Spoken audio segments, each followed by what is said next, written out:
तो नमस्कार। आप देख रहे हैं सीधा दृश्य। निर्मल प्रकाश जी सुरा साहब जो कि हमारे समाज के और समाज के प्रदेश अध्यक्ष हैं। आज उनसे भेंट करने के लिए उनके मित्र श्रीमान प्रेमचंद जी गुंदली साहब उनसे मुलाकात करने के लिए आए हैं। आप भी सरकारी विभाग से जल विभाग से जल विभाग से रिटायरमेंट है, आज मिलने के लिए आए हैं। क्या चर्चा हुई है आज दोनों मित्रों की? प्रोग्राम रिटायरमेंट के प्रोग्राम के बारे में चर्चा हुई। हम्म। कैसा प्रोग्राम होना क्या होना क्या इस विषय में स्थिति क्वेश्चन है कौन कौन आमंत्रित होंगे किसको आमंत्रित करना है किसको नहीं करना है इस तरीके से क्वेश्चन पूछेंगे का तैयार की जाएगी। आपने कुछ भावात्मक बातें भी की है कि नौकरी को लेके कि एक थोड़ा-सा धीरज रखते हैं। उनकी तरफ से क्या कहना है और क्या जोश देख रहे हैं आप? मैं हमारी सोच थी कि अगर एक महीने अगले एक साल अगर लेट रिटायरमेंट लेते तो बहुत अच्छा होता है। उसका थोड़ा एक अचानक धमाका होता है, उसका असर अच्छा पड़ता है। अब थोड़ा इन्होंने एक साल जल्दी रिटायरमेंट ले लिया, ये थोड़ा समस्या पर है। पर चलो जो भी हो वो करता है ऊपर वाला अच्छा करता है। जो करता है वो करता है, करने वाला वही है, बुद्धि वही देता है, दिमाग वही देता है, सब करने वाला वही होता है। क्या लग रहा है आपको, क्या होने वाला है? और साहब उम्मीद तो ये है कि आगे राजनीति में बात रखेंगे, रखे हुए हैं, आज भी रखे हुए हैं और आगे बढ़ाएंगे करेंगे। उसको आगे राजनीति में का आगे कदम बढ़ता रहे, चलता रहे, आगे भविष्य में अच्छे से उज्जवल करें। एमएलए के उम्मीदवार बने हुए हैं, बनेंगे। उससे उस तरह पार्टी इनको उम्मीदवार बनाती है तो वैसे ही उसमें तैयार रहेंगे। कहते हैं कोशिश करने वालों की कभी हार नहीं होती। क्या लग रहा है आपको, सकारात्मक कोशिश हो रही है? हाँ सर, कोशिश तो सर है और करना ऊपर वाला, करना भाग में होगा तो मिलेगा, 100% मिलेगा। कोई इंसान का फर्ज है कोशिश करना, कोशिश की जाए। सही बात है। कोशिश करने वालों की हार नहीं होती है। और आदरणीय गुरुदेव निर्मल प्रकाश जी सुरा साहब तो शुरू से ही सरस्वती के पुत्र रहे हैं और निश्चित रूप से समाज आने वाला समाज में प्रगति होगी। इसी उद्देश्य के साथ आप अपना रिटायरमेंट पहले ही समय से पहले ले रहे हैं। और अगर वास्तव में 3 साल में अगर मेहनत की जाए, 3 साल में मुझे लग रहा है 3 दशक समाज आगे चला जाएगा। क्या लग रहा है आपको? बिल्कुल, मैं तो मेहनत करना सोच रहे तो अच्छे मिलते हैं। जो मेहनत करेगा, अगर कोई अच्छा कार्यकर्ता मिल जाए समाज को, समाज बहुत आगे आगे तरह करता है। कार्यकर्ता बन होता है, कार्य का काम काम करने वाला बन होता है। अच्छा काम करता है उसके बाद और समाज भी साथ रहता है, समाज भी समाज को आगे करता है। क्या ऐसा जोश आपने पहले किसी ऐसी राजकीय सेवा में किसी में देखा है आपने आज दिन तक? ऐसा बिल्कुल क्योंकि ऐसा जो आपने भी पूरी गवर्नमेंट पूरी जॉब की है, पूरी सेवाएं दी हैं, लंबे समय तक आपने सेवा देने के बाद इतना जोश समाज के प्रति। इनको शुरू से ही हॉबी है। आज से नहीं, पहले से। आज से 30 साल 50 साल पहले मैं जानता हूँ, 40 साल पहले से जब से इनकी समाज के प्रति बहुत अच्छी सेवा भावना रही। सदा समाज के प्रति कर्तव्यनिष्ठता अच्छी रही है। समाज कार्यकर्ता अच्छे रहे। हमने अच्छे से संघर्ष किए, जाकर के जो भी समाज के ऊपर कभी समस्या आई तो हम सब मिलकर, जब उस समय जवानी थे तो बुढ़िया में जरूर है, उस टाइम जवानी में हम साथ मिलकर हमारी टीम बनी हुई थी। टीम संघर्ष करती थी, संघर्ष हमने बहुत किए। ठीक है, इनका अग्नि पैर रहा आगे रहे, सबसे आगे अग्नि कदम रहे। भविष्य में ये इस तरीके से करते रहेंगे। उम्मीद है कि इनमें अभी जवानी है, समय जोश है, जरूर आगे काम करेंगे। समाज के प्रति ऐसे भाव क्या जन्म सिद्ध व्यक्ति लेके पैदा होता है या बाद में ये प्रवृत्ति जन्म लेती है? आप क्या सोचते हैं? मेरे हिसाब में इनको जन्म से ही आया। जन्म से जब पैदा हुए हैं, कि जब हमारी इनसे मुलाकात हुई थी तो उस टाइम ये करीब मेरे ख्याल में 4-5 साल वो सर्विस करे हुए हैं। उसके हम्म। 80-85 के अंदर हमारी मुलाकात हुई, 85 के अंदर मेरी मुलाकात हुई। हम्म। उससे इन्होंने मेरे ख्याल में हुई तो 4-5 साल पहले उनकी होगी। उस समय यही में थे, लेकिन मान तो जन्म से ही इसको समाज के प्रति होना है, जागरूकता। तो सूरज जी आपके परम मित्र भी है, आपको समझा भी रहे हैं, आपको बता रहे हैं कि समाज हित में जैसे एक शिष्टाचार आपकी मुलाकात हो रही, क्या अपने मित्र को कहना चाहेंगे? मेरे मित्र भी हैं, मेरे बड़े भाई भी। हम्म। और ये मार्गदर्शन के रूप में मुझे कहते रहे रिटायरमेंट मत ले। तो मैंने इनसे कहा मेरे बस से बाहर है, मैं मजबूर हूँ। मुझे कोई अदृश्य शक्ति जैसे कोई आदेश देती है कि भाई तुझे ये कार्य करना है। मैं खुद भी हैरान हूँ इस बात से, 1 लाख की तनख्वाह छोड़ के और मैं सामाजिक कार्यों में व्यस्त होना चाहता हूँ। मुझे रत्ती भर भी अभी कोई ऐसा तनाव नहीं है कि मैंने गलत फैसला ले लिया। मुझे लग रहा है जो आदेश मिला है वो सही मिला है।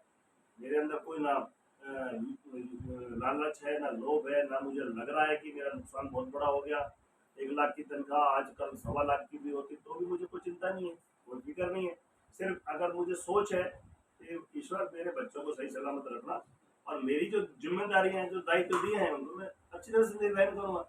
यदि समाज ने मेरे को प्रदेश स्तर पर पहले जोधपुर रामदेवरा में जो दायित्व दिया है, मैं इसमें बस पूरे समाज के हर में जा करके समाज को समस्याओं का समाधान करूँ।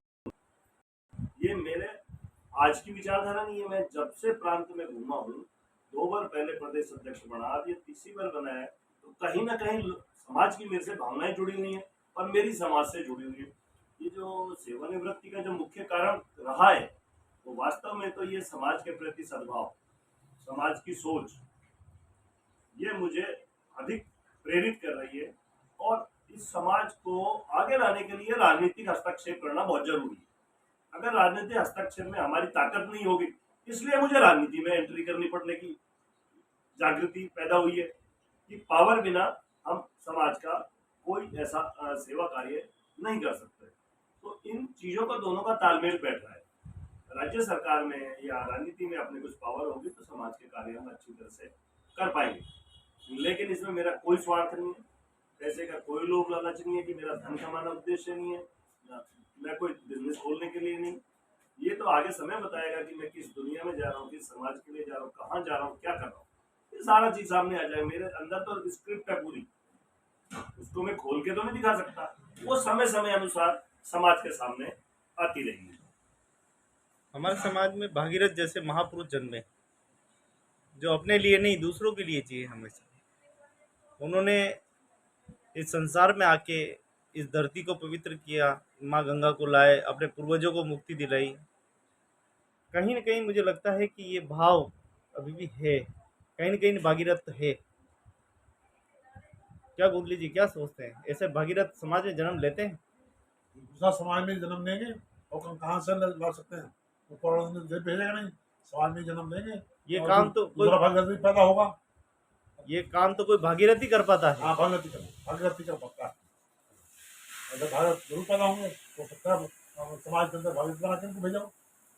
ऐसा अगर हो सकता है। अगर ऐसा होता तो हर आदमी के ऊपर भागीरथ का प्रभाव लेकिन नहीं है, लोग अपने स्वार्थ के लिए करते हैं।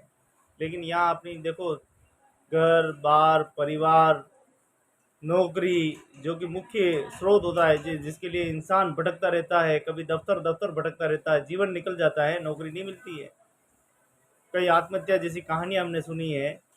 लेकिन यहाँ अपनी नौकरी छोड़ के समाज के लिए जीने वाला व्यक्ति तो भागीरथी होता है। आपको क्या सोचते हैं? सही है। जो 1 लाख रुपए इनकम को छोड़ करके समाज की सेवा में आना चाहता है वो भागीरथी हो सकता है, वो भागीरथी हो सकता है। क्या आपके मित्र पे आप गर्व करते हैं? गर्व है, गर्व है, गर्व है। अच्छा काम किया, अच्छा काम किया, और उसमें अच्छा करेंगे और आगे आप ज़्यादा सोचेंगे। सूरज जी, हमारा समाज कहते हैं भागीरथ वंश का, क्या ये सिद्ध करेंगे आप वास्तव में? देखो, मैं एक छोटा सा समाज के कार्य के लिए जो प्रेरणा मिली है, समाज का जो मैंने दर्द देखा है प्रांत में घूमकर, उससे जो मेरे अंदर भावनाएं जागी है, मैं ये तो नहीं कह सकता कि मैं भागीरथ बनूंगा। मैं ये कह सकता हूँ मैं कुछ करके जाऊंगा, कुछ ऐसा करके जाऊं जो समाज का कुछ इतिहास बने। मैं आपको अपने विचार बता देता हूँ कि आपका यह भाई निर्मल प्रकाश हुरा दिनांक 20/8/2022 को 3 वर्ष पूर्व स्वेच्छा से अपनी राजकीय सेवा से इस्तीफा दिया। यह कार्य मेरी इच्छा से नहीं हुआ, बल्कि राष्ट्र धर्म व हिंदुत्व की भावना एवं समाज की अदृश्य शक्ति द्वारा प्रेरणा मिली है। और इस प्रेरणा से ही आपके भाई अपने कार्य के राष्ट्र हित, हिंदुत्व, गौ माता की रक्षा एवं समाज हित के साथ मानवता के जन जागरण का अभियान रामगढ़ अलवर ही नहीं बल्कि संपूर्ण प्रांत का स्वयं दायित्व लेकर कार्य करना। आप सभी माता बहनें, बुजुर्ग, बच्चे मुझे आशीर्वाद दें ताकि मैं अपने कर्म पथ से विमुख नहीं होऊंगा। मेरी राजकीय सेवा वैतनिक थी, उसमें वेतन मिलता था। केवल राजकीय सेवा ही छोड़ी है।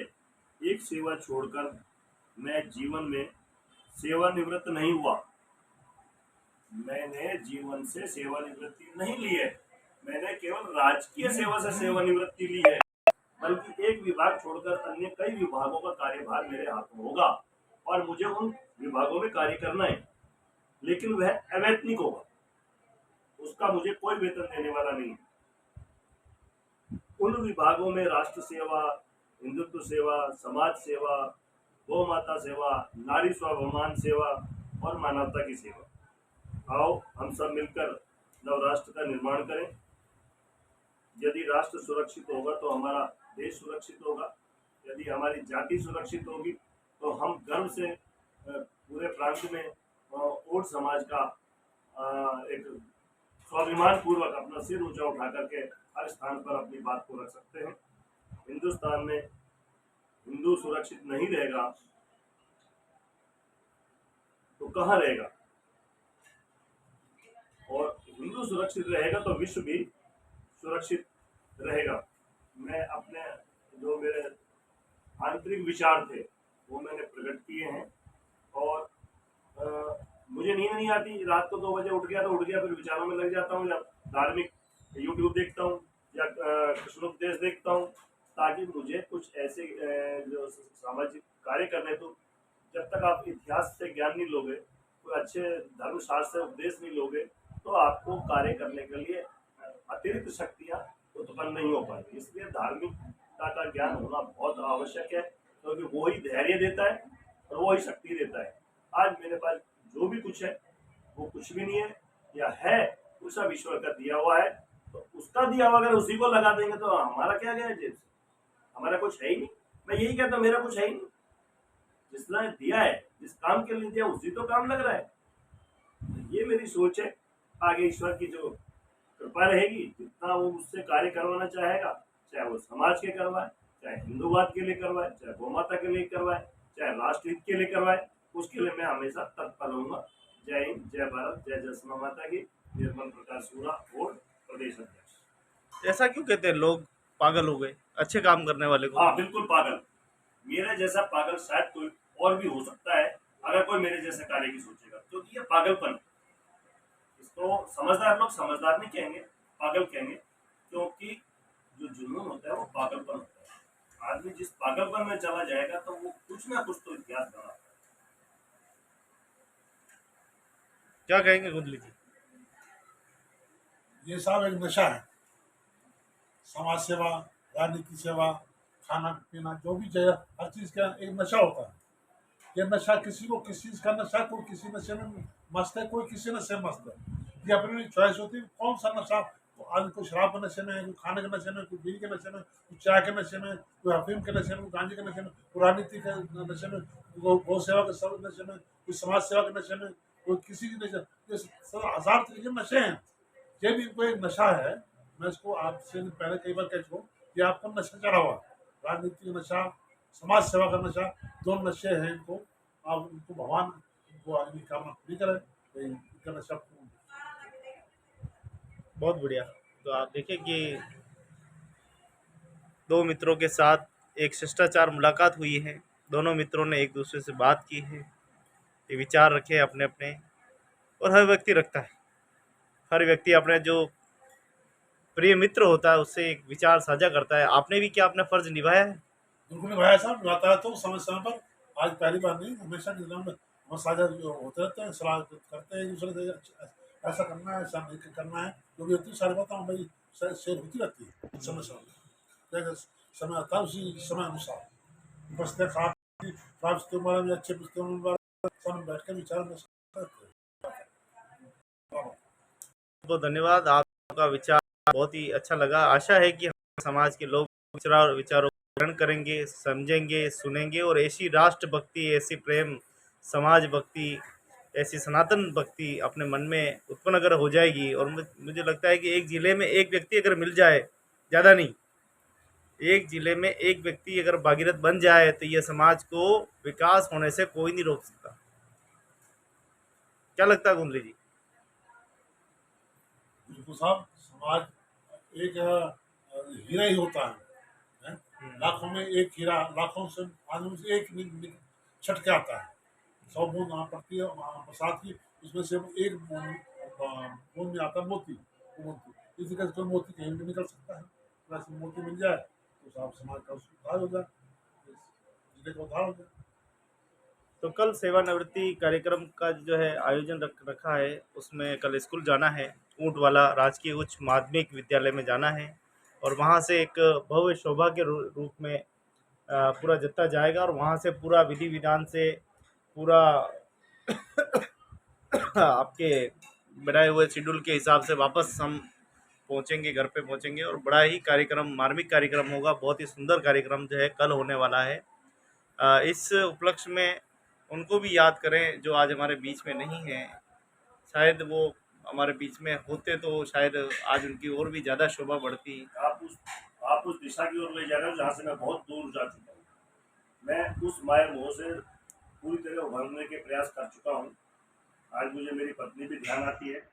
वो होती तो कैसा महसूस करती, मेरे माता पिता होते तो वो कैसा महसूस करते हैं। लेकिन कृष्ण उपदेश ये कहते हैं, उनका उपदेश ये कहता है कि जीवन नश्वर है, जीवन माया मोह का एक जाल है, दुनिया में जो आया है वो जाएगा। हम इस जाल से थोड़ा ऊपर उभर के रहेंगे तो शायद हम अच्छी तरह से अपना जीवन यापन कर पाएंगे। तो मुझे लगता है कि मैं उससे काफ़ी कुछ ऊपर उभर चुका हूँ। ना दुख का पता है, ना सुख का पता है, ना गमी का पता है, ना मौत का पता है। क्योंकि जो आदमी नश्वर एक तरह से सनातनी हो जाता है तो उसको कोई गम और खुशी का कोई अनुभव नहीं होता। तो आज मुझे ऐसी स्थिति लग रही है, ना मुझे खुशी है ना गम है। मुझे लग रहा है कि मुझे जो कार्य करना है, मुझे बस इसी की सोच रहती है, चिंता भी नहीं। मुझे कार्य कैसे करना है, बस इसकी एक रूपरेखा तैयार करने का सोच रहता है। और वो सोच मैं रात को भी करता हूँ, दिन में भी करता हूँ। नींद आए तो भी ठीक, ना आए तो भी ठीक, पर सोते सोते भी मैं अपनी योजना बना देता हूँ। बहुत बहुत धन्यवाद, बहुत बहुत आभार आदरणीय गुरुदेव निरुल प्रकाश जी सूरा साहब का। अभी हमारे विद्यालय से जो सेवानिवृत्ति कार्यक्रम है, स्टाफ काफ़ी व्यतीत है। वो नहीं चाहते थे कि मैं विद्यालय छोड़ूं।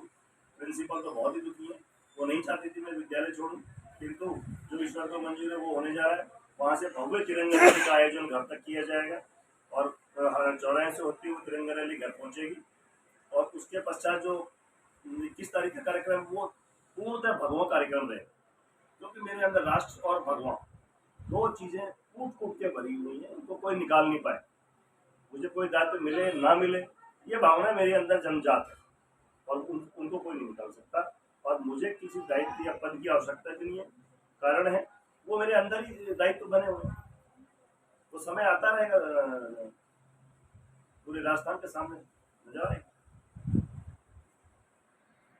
आपका ये बलिदान व्यर्थ नहीं जाएगा, आपका ये संघर्ष कभी विफल नहीं होगा। मुझे ऐसा लग रहा है कि धीरे धीरे अब समाज आपके 3 साल के इस कार्यक्रम में 3 दशक तक आगे जाने वाला है।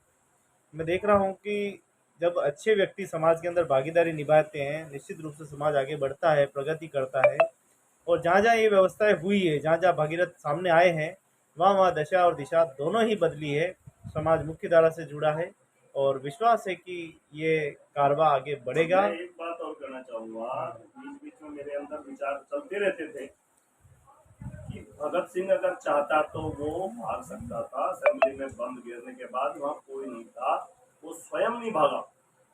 इसलिए नहीं भागा कि मुझे शहीद होना है, अगर मैं शहीद होऊंगा तो हजारों भगत सिंह पैदा होंगे, ये उसकी सोच थी।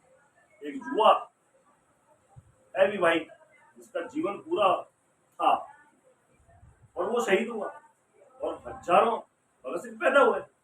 और मैं 3 साल की नौकरी छोड़ के अगर समाज हित कार्य करूंगा तो कोई बड़ा एहसान नहीं है अगर मैं भगत सिंह की बात मेरे सामने लाऊं। लेकिन देखें तो लोग इसको बहुत बड़ी बात मानते हैं। अगर बड़ी बात मानते हैं तो इसका मैसेज भी समाज में बढ़ा ही जाएगा कि वो अगर नौकरी छोड़ सकता है तो समाज के लिए हम 100, 500, 1000 रुपये भी खर्च कर सकते हैं। तो समाज के और लोगों को ये प्रेरणा के लिए, हमेशा के लिए विशाल बन।